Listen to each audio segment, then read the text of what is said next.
सवाल सीधा है, आप जिस भाषा पर गर्व करते, क्या वही भाषा को आपके खिलाफ एक हथियार बनाया जा रहा है?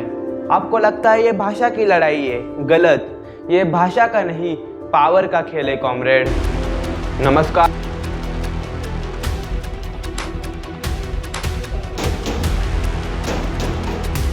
महाराष्ट्र में थप्पड़ से थाने तक पहुंची भाषा की लड़ाई। नमस्कार मेरे दोस्तों, मैं कार्तिक और आप देख रहे हैं यंग चाणक्य। आज मैं आपसे वो बात करने जा रहा हूँ, वो आपको अपनी सोच पर सवाल उठाने पर मजबूर करेगी। एक ऐसा खेल जहां आपकी पहचान को इस्तेमाल किया जा रहा है आपको बांटने के लिए। इस वीडियो में हम उस सच को जानेंगे जो आपको कोई नहीं बताएगा, और फिर चाणक्य की नज़र से देखेंगे इसका अखाड़ा कैसे जीतेंगे। अंत तक देखना, क्योंकि ये हमारे देश के फ्यूचर का सवाल है। पहले समझते हैं भाषा क्या है। भाषा सिर्फ बोलने का तरीका नहीं मेरे दोस्त, ये हमारी पहचान है, ये हमारी संस्कृति है और ये हमारी बुजुर्गों की विरासत है। भारत में सैकड़ों भाषाएं हैं और हाँ, संविधान में 22 मुख्य भाषाएं हैं और हर एक की अपनी खूबसूरती है, अपनी तारीख है।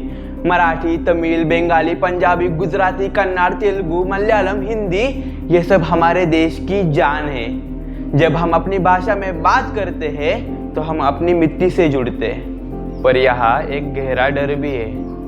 बहुत लोगों को लगता है कि उनकी भाषा खतरे में है। जैसे महाराष्ट्र में कई मराठी लोगों को लगता है बाहर से काम करने आने वाले लोगों की वजह से उनकी भाषा को नुकसान हो रहा है। और यही डर कॉमरेड हर दूसरी भाषा बोलने वालों को भी अपनी भाषा के लिए है। लेकिन यह एक और सच है जो शायद हम कहने से डरते हैं। क्या हम अपनी भाषा को खुद ही ख़त्म नहीं कर रहे? सोचिए, हम अपने बच्चों को माता पिता की जगह मम्मी पापा कहने को बोलते हैं और इधर आओ की जगह कम हियर इन जैसे शब्दों का इस्तेमाल करते हैं। जब हम अपनी भाषा को खुद ही घर में नहीं अपनाएंगे तो वो कैसे जिंदा रहेगी?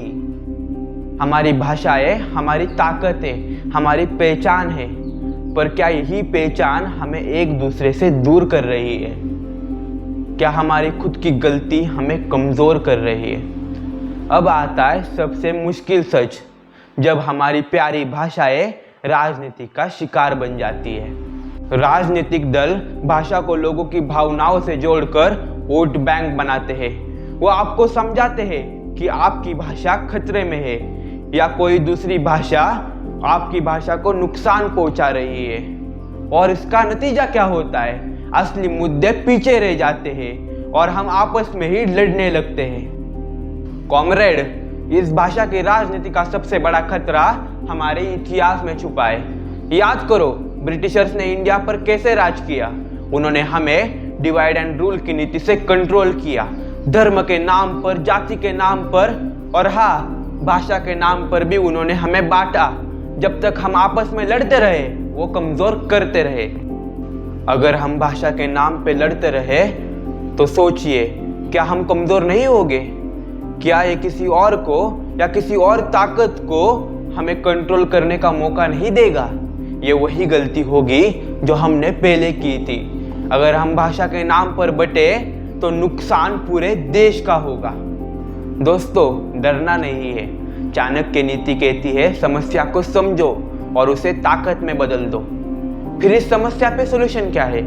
तो सुनिए, हर इंसान को कम से कम 3 भाषाएं आनी चाहिए।